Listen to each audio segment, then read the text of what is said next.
నమస్తే ఫ్రెండ్స్, దక్షిణాది రాష్ట్రాలపై హిందీ కత్తి వేలాడుతోందా? మాతృభాషను చంపేసి బలవంతంగా హిందీ రుద్దేందుకు ప్రయత్నాలు జరుగుతున్నాయా? మాతృభాషను కాదని ప్రతి స్టూడెంట్ హిందీ తప్పనిసరిగా నేర్చుకోవాలా? హిందీ తప్పనిసరి చేయని రాష్ట్రాలపై దేశంలో ఇకపై వివక్ష తప్పదా? హిందీ వివాదంపై తాజాగా AP deputy CM Pawan Kalyan చేసిన వ్యాఖ్యలు ఇప్పుడు హాట్ టాపిక్ గా మారాయి. హిందీని వ్యతిరేకిస్తున్న తమిళనాడుపై నిన్న జనసేన ఆవిర్భావ సభలో ఆయన తీవ్ర విమర్శలు చేశారు. అటు రాజకీయాల్లో ఇటు సినీ రంగంలో హిందీ వివాదంపై చర్చ లేవనెత్తారు. ఆయన ఏమన్నారో ఒక్కసారి ఈ వీడియోలో చూడండి. సంస్కృతాన్ని తిడతారు, హిందీని మీరు రుద్దుతున్నారు, సౌత్లో దక్షిణాదిని అంటారు. అన్ని దేశ భాషలే కదా. మన తమిళనాడులో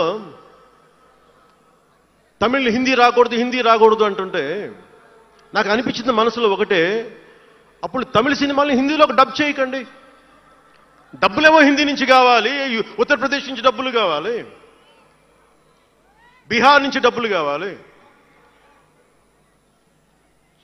ఛత్తీస్గఢ్ నుంచి డబ్బులు కావాలి, కానీ హిందీ మాకు వద్దంటే అదే న్యాయం. పనిచేసే వాళ్ళందరూ మనకి బీహార్ నుంచి రావాలి, కానీ హిందీని ద్వేషిస్తానంటే ఎట్లా? పవన్ కళ్యాణ్ ఏమన్నారో ఇప్పుడు చూశారు కదా. అసలు పవన్ మాట్లాడిన మాటలు కాస్త లోతుగా పరిశీలిస్తే ఇక్కడ మొత్తం ఉత్తర భారతానికి ఒకటే చిత్ర పరిశ్రమ ఉంది, అదే బాలీవుడ్. మరి దక్షిణ భారతంలో 4 చిత్రసీమలు ఉన్నాయి: టాలీవుడ్, కాలీవుడ్, శాండిల్వుడ్, మాలీవుడ్. అయితే సంఖ్యాబలంలో ఎక్కువగా ఉన్న మహారాష్ట్ర నుంచి వస్తూ ఉన్న మరాఠా సినిమాలు 10 నుంచి 15 కోట్లు కూడా ఎందుకు వసూలు చేయలేకపోతున్నాయి? మలయాళంలో నుంచి వస్తూ ఉన్న సినిమాలు 100 కోట్లు ఎందుకు కొల్లగొడుతున్నాయి? కారణం ఉనికి. హిందీకి ఎక్కువగా ప్రాధాన్యత ఇవ్వటం వల్ల ది గ్రేట్ మరాఠా భాష ఉనికికే ప్రమాదం చేకూరింది. హిందీ మూలంగా ఉత్తరాదిన ఎన్నో భాషలు ప్రమాదంలోకి నెట్టివేయబడ్డాయి అనేది పచ్చి నిజం. ఇప్పుడు హిందీ భాషపై ప్రేమ వలకబోస్తున్న పవన్ కళ్యాణ్ మరి గతంలో తెలుగు, తమిళ భాషపై ఇదే రకమైన ప్రేమ కురిపించిన వీడియోలు ఇప్పటికీ నెట్టింట్లో వైరల్ అవుతూ ఉన్నాయి. ఒకసారి మీరు చూడొచ్చు. భాష మీద ఒక మాట మాట్లాడితే మొత్తం దేశం తమిళనాడు అంతా ఒకటి ఏకమైంది. కమల్ హాసన్ దగ్గర నుంచి, స్టాలిన్ దగ్గర నుంచి ఇంతమంది ఒకేసారి ఏకగళం అయింది. వాళ్ళ మధ్యలో భేదాభిప్రాయాలు ఉన్నప్పటికీ రాజకీయంగా మన దౌర్భాగ్యం, మన దురదృష్టం, మన రాజకీయ నాయకులకి తెలుగు భాష పట్ల ప్రేమ లేదు, తెలుగు సంస్కృతి పట్ల ప్రేమ లేదు. దీంట్లో కూడా పాడు రాజకీయాలు తీసుకొస్తారు. మేము మాట్లాడుతుందండి, మీరు చెప్పేదేంటి? మా భాషను అగౌరవపరిచారు, మా యాసను అగౌరవపరిచారు, మా సంస్కృతిని గుర్తించలేదని ఒక్కరు మాట్లాడితే అది ఉద్యమమై తెలంగాణగా విడిపోయింది. చూసారుగా ఈ వీడియోలో తమిళ భాషను ఏమన్నా అంటే ఆ రాష్ట్రం వారు ఊరుకోరని, కమల్ హాసన్ నుంచి సీఎం స్టాలిన్ వరకు అందరూ ఏకరు అవుతారని ఆయన చెప్పుకొచ్చారు. అంటే ఒక్కటవుతారు అని చెప్పి క్లారిటీ ఇచ్చారు. తెలంగాణ యాసకి జరిగిన అవమానంతో వారు రాష్ట్రాన్ని సంపాదించుకున్నారని కూడా పవన్ కళ్యాణ్ మాట్లాడారు. కానీ తెలుగు భాష అంటే మన నేతలకి, మన ప్రాంత వాసులకి గౌరవం లేదని చురకలంటించారు. నిజానికి పవన్ కళ్యాణ్ సమస్త బహుజనులతో కలిసిన, కమ్యూనిస్టులతో కలిసిన, రైట్ లెఫ్ట్ వింగ్ తో కలిసిన తప్పు లేకపోవచ్చు. ఎందుకనంటే దానికి ఆయన ఇచ్చుకున్న వివరణ నిజం ఎక్కడ దాగుందో నాకు తెలీదు, వెతుకుతున్నాను అని చెప్పటం. కానీ నిజాన్ని వెతికే క్రమంలో భావజాలం మారొచ్చు, కానీ భావాలే మారిపోకూడదు. అదే ఇప్పుడు ప్రాబ్లం. 2017లో హిందీ గోబ్యాక్ అన్న పవన్ కళ్యాణ్ ఇప్పుడు మనం మాట్లాడుతుంది 2025లో. హిందీ గోబ్యాక్ అంటున్న ఇప్పటి తమిళ నాయకుల్ని పవన్ కళ్యాణ్ తిడుతూ ఉన్నారు, ఏకరువు పెడుతూ ఉన్నారు. మాట్లాడితే సంస్కృతాన్ని తిడతారు, హిందీని మీరు రుద్దుతున్నారు, సౌత్లో దక్షిణాదిని అంటారు. అన్ని దేశ భాషలే కదా. మన తమిళనాడులో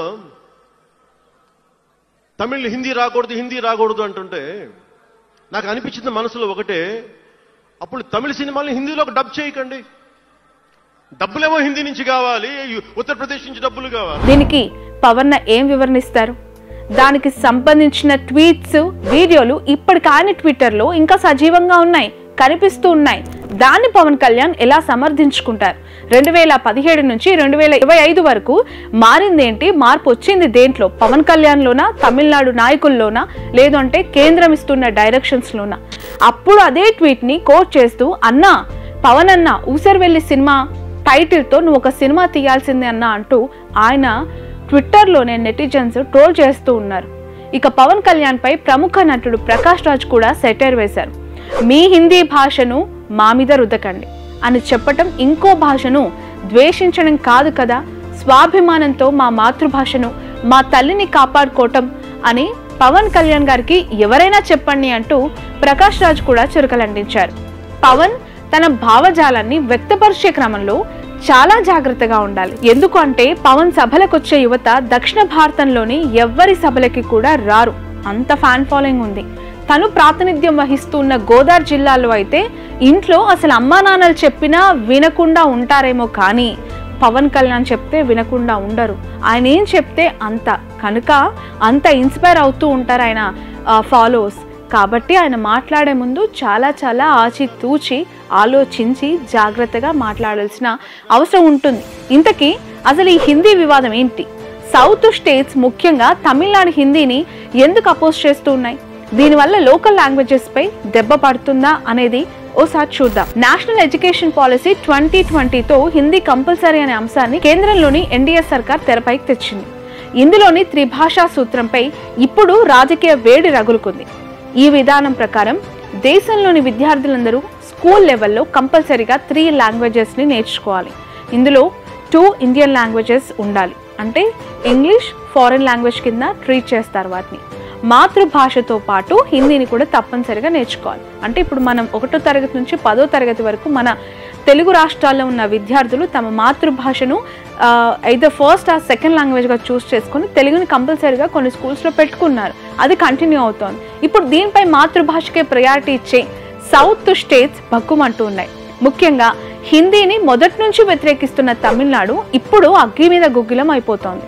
ఈ నేపథ్యంలోనే హిందీ భాషపై దేశవ్యాప్తంగా చర్చ జరుగుతుంది.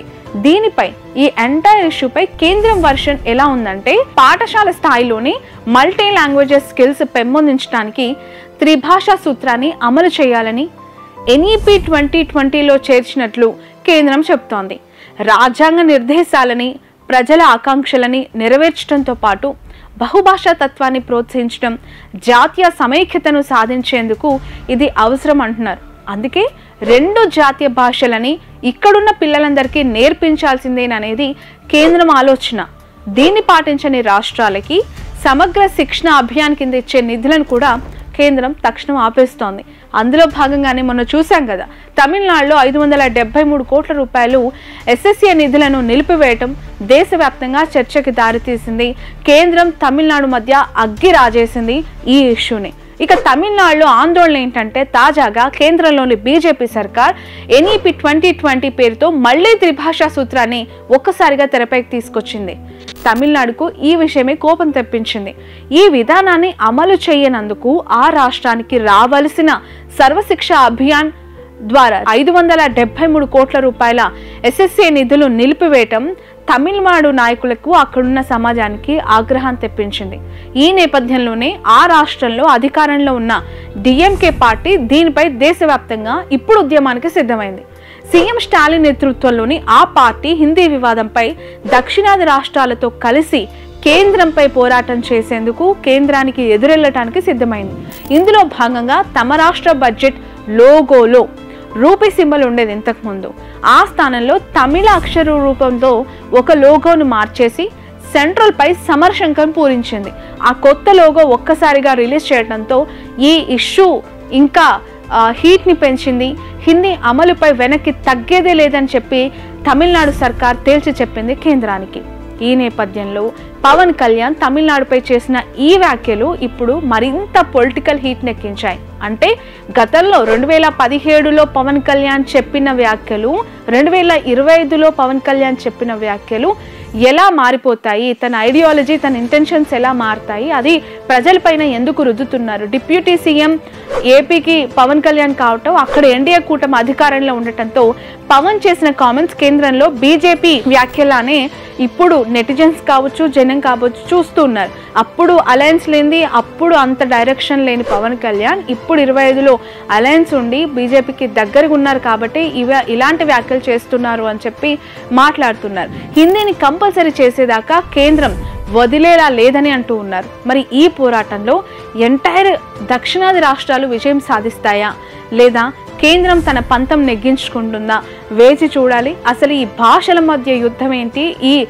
పొరపచ్చాలు దేనికి? దేశంలో అన్ని రాష్ట్రాలు, అన్ని మతాలు, అన్ని భాషల పట్ల గౌరవం ఉండాలి. వాళ్ళ ప్రయారిటీస్, వాటికి ఉన్న ప్రాముఖ్యతలు ఎప్పటికీ ఉండాలి అని కోరుకోవాలి. కానీ దేశంలో ఉన్న అధికారంలో ఉన్న కేంద్ర ప్రభుత్వము ఇక్కడ ప్రాంతీయ పార్టీల పైన వైషమ్యాలు రెచ్చగొట్టేలా తీసుకుంటున్న ఈ నిర్ణయాల వల్ల నష్టపోయేది ఎవరు, దీనిపైన ఈ సమాజం పైన ఎలాంటి ఎఫెక్ట్ చూపిస్తుంది ఈ ఇష్యూ పైన అనేది పూర్తిగా కమెంట్ రూపంలో కూడా తెలియచేయండి. ఈ ఎంటైర్ ఇష్యూ పైన మీ అభిప్రాయాన్ని కూడా కమెంట్ రూపంలో తెలియచేయండి.